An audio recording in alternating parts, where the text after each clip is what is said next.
وسلم نے ارشاد فرمایا کہ یہ مہینہ بڑا ہی برکت والا مہینہ ہے، یہ مہینہ بڑا ہی رحمت والا مہینہ ہے۔ میرے آقا فرماتے ہیں کہ اس مہینے کے اندر ایک رات ایسی آتی ہے کہ جسے شب قدر کہا جاتا ہے۔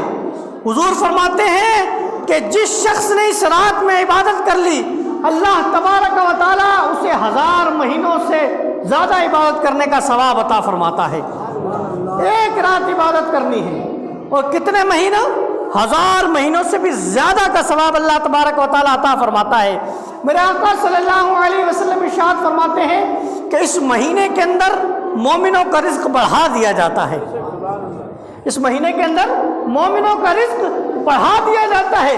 میرے حضور فرماتے ہیں کہ جو شخص بھی اس مہینے کے اندر کسی روزے دار کو افطار کرائے گا، کیا؟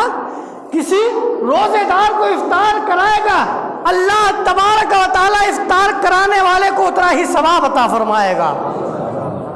اور آگے میرے آقا فرماتے ہیں کہ روزے دار کے ثواب میں سے کوئی کمی بھی نہیں ہوگی، کیا؟ کوئی کمی بھی نہیں ہوگی۔ اب حضرات محترم یہاں ایک سوال پیدا ہو سکتا تھا کہ کوئی کہہ سکتا تھا کہ صاحب ہماری اتنی حیثیت نہیں ہے کہ ہم کسی روزے دار کو بٹھا کر کھلا سکے، کسی روزے دار کو بٹھا کر افطار کرا سکے، اسے جناب والا فروٹ کھلا سکے، اسے کھجور کھلا سکے، یہ سوال ہو سکتا تھا۔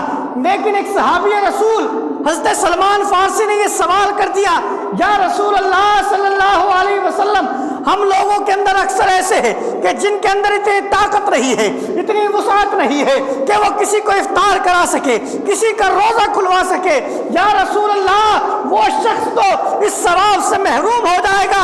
حضور نے فرمایا، اے سلمان سن لے، اور پوری امت کے لیے یہ پیغام ہے کہ یہ ضروری نہیں کہ صاحب کسی روزے دار کے لیے آپ پورا کا پورا ٹھیلا اٹھا کر لے کے آ جائے، فروٹوں کی لائن لگا دے۔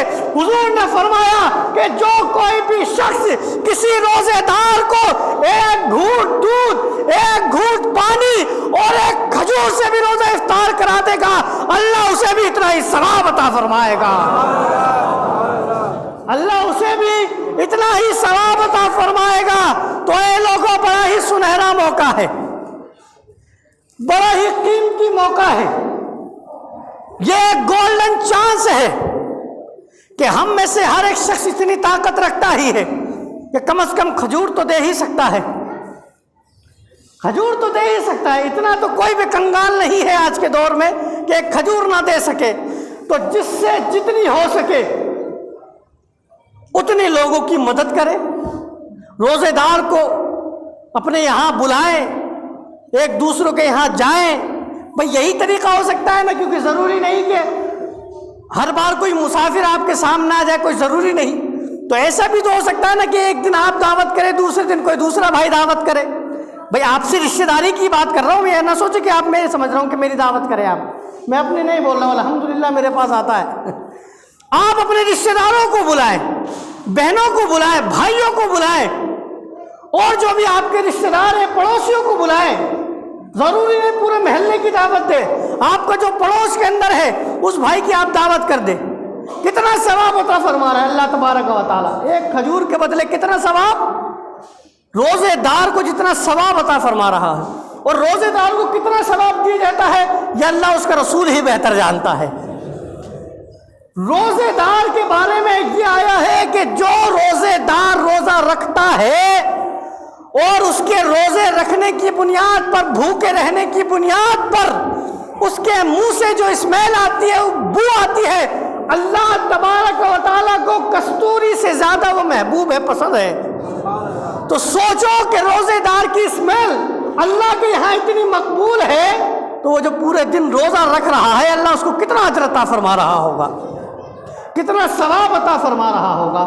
تو ہمیں آپ کو چاہیے کہ ہم اس طریقے سے ایک دوسرے کو بلائیں جائیں تاکہ ثواب اس طریقے سے بھی حاصل ہو جائے۔ میرے آقا صلی اللہ علیہ وسلم نے ارشاد فرمایا کہ جو اس مہینے کے اندر کسی روزے دار کو پیٹ بھر کے کھانا کھلائے گا، میرے آقا ارشاد فرماتے ہیں کہ کل قیامت کے اندر جہاں انسان کی زبانیں پیاس سے لٹک رہی ہوں گی، ان کی زبانیں سوکھ کر کانٹا ہو گئی ہوں گی۔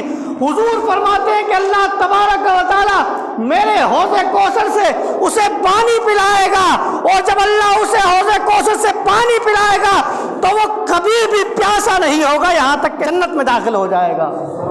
یعنی ایک مرتبہ اللہ تبارک و تعالیٰ اسے حوض کوثر سے پانی پلائے گا اور اس کی پیاس ہمیشہ کے لیے بجھ جائے گی، یہاں تک کہ وہ جنت میں داخل ہو جائے گا۔